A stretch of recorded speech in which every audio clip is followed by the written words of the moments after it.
mar walba in ummadda muslimka qofka markuu dhinto walaalka ah si haqdarra lagu dilo oo khawaarij ay disho inadna aasto ilaahayna aad u bariso laakiin anad oynin oo aad u aarto waxaan aad ugu kalsoonahay dadkayna sharafta badan oo Soomaaliyeed oo khawaarij dagaalka kula jira in ay mataqaanaa ii sheegeen si loo aarsada ay yaqaaniin haddana ay aarsan doonaan na ay wadaan hadday yihiin ciidamada qalabka sida iyo ciidamada dib u xuraynta intaba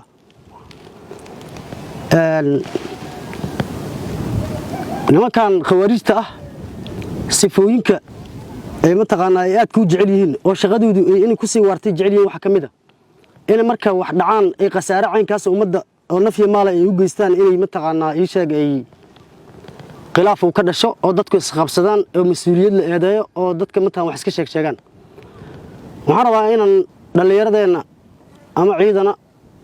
ama mataqaanaa dadka dib u xiraynta ama dadka wanaagsan oo mataqaanaa khawaarijtaas dagaalka kula jira ina horta khilaaf waxa iska khilaafana dhamaanayna dad aragtid iyo buuq dhalanaya dibka geystaan in intaas ku dhalato waa rabaan ayaga khilaafna wuxuu dhalaa mataqaanaa amal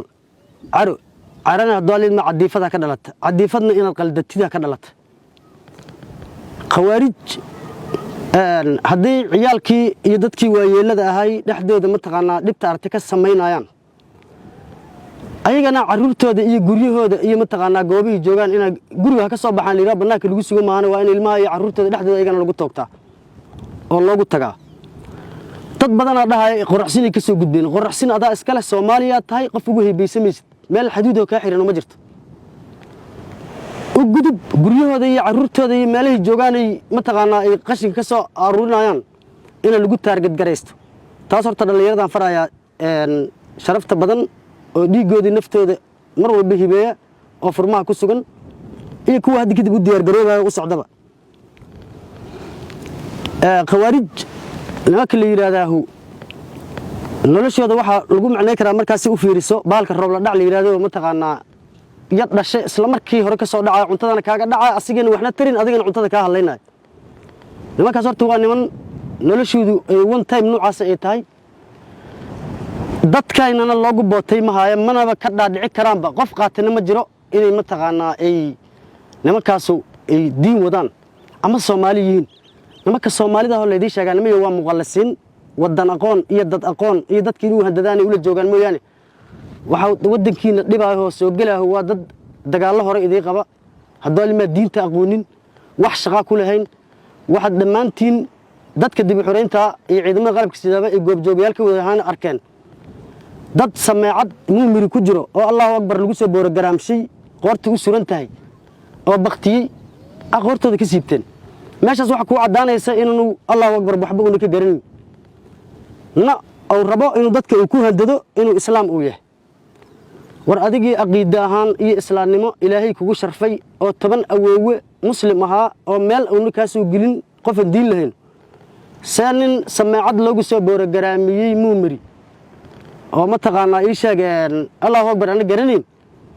soo islaamnimada inuu ka xigsado uu dadkaada ku laay isu gudeeya dadka ku fikiraya ii sheeg in laga guuleysanayo dadka muslimiinta ah oo dawladda Soomaaliyeed oo jihaadka kula jirta khawaarij dadka ku fikiraya in ay mataqaanaa laga guuleysanayo dad aqli leh ma dad fikirayna ma inta badan dad dhaleecaynaya howlgallada ciidamada qaranka iyo mataqaanaa ciidamada dib u xuraynta dad dhaleecaynaya markaad aragtiin laba siyaabo u bay mid yihiin wadankan dad badan ayaa ka baxsaday iyo dambiye ka geystay ka baxsaday asa qurbaha ka jooga wadankan inay soo caayaan jecel mar walba waayo hadii Soomaaliya degto ay nabad hesho wadanka waa lagu soo qabanaa aad joogtay waa misay qofkaas mar rabiye marka meeshiisu ka qas in misa taqaaniin oo deegaanada Soomaaliyeed kala duwan ka baxsaday oo khawaarij ka tirsanay ama qalad khawaarijta la meel yaan la geysatay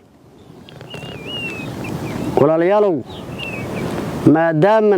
naftiina iyo maalkiina hibeynaysiin anaga qadiyad qof lagu shubay ma waxaan ugu jiraa qadiyad ilaahay naga darmo way anagoo daciifana oo mataqaanaa cabsanayno madaxaynu hoos u raaraco oo dadkaan la duleysanaayeen ma rabno in adduunka ku fiirsano in dhimanaa diyaarona qofkii inuu noolaada rabaa asay u taala wiilka hadda kadib dhalanaho ma taqaanaa dadka muslimiinta ah dhalayaan in sida bergi anagu in shahiidna aan u rabno oo u rabo doon la diriraan ogna waxa ogno ku kalsoonaa inaan laga raaynin dadkayna Soomaaliyeed dalkayna iyo diinteena iyo cizigeena inaan laga guuleysan inaan kalsooni ku qabnaa ilaahayna waxa ka baryeena inaan dadka naga shahiido maalin walba ilaahay uu naxariisto walaalayaalow inta jinaasada dukataa qoroga hore ha u qaadato dadka marka aastin habuuqinaha ha tacsi kala gelina aasa astura jihaadkan hore ka doonta ma idala tahay laba qodba jamacooyinka masaajidada muslimiinta ka soo baxaa oo dalka Soomaaliya tuulooyinka ugu yar joogaa hadii dhaqaaqaan in khawaarij isbuuc nolol ma amisatiin wallahi in isbuucina siin noolaan nan laga sugaynin xataa mar labaad iyo mar saddexaad waa gudbi jirtana waa taqaaniin qaabka loo gudbo meelaha xarumahooda ay soo dhigtaan ukumaha waa taqaaniin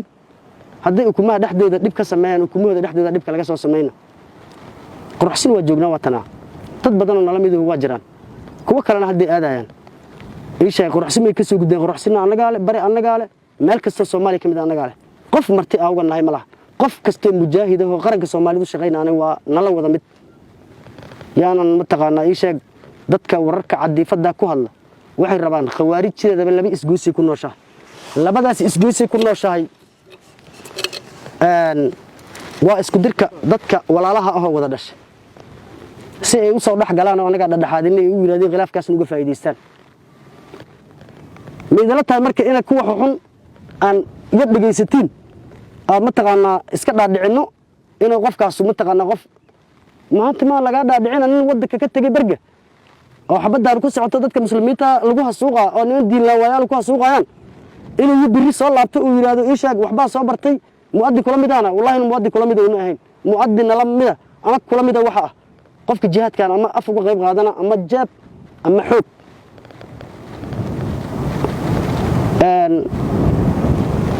runtii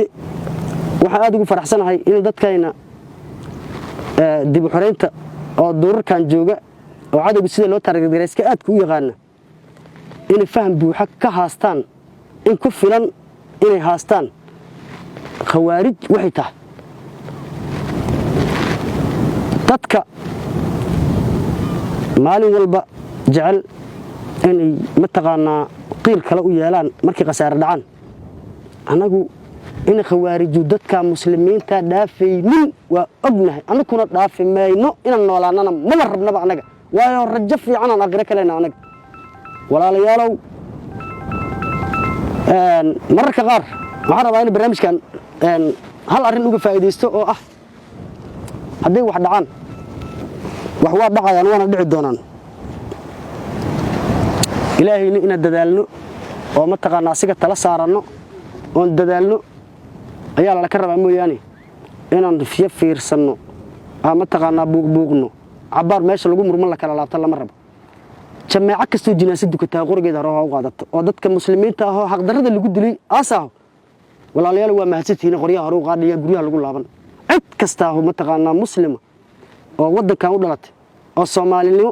iyo Islaamnimo intaba ma taqaanaa yaqiinsan ha dhaqaaqo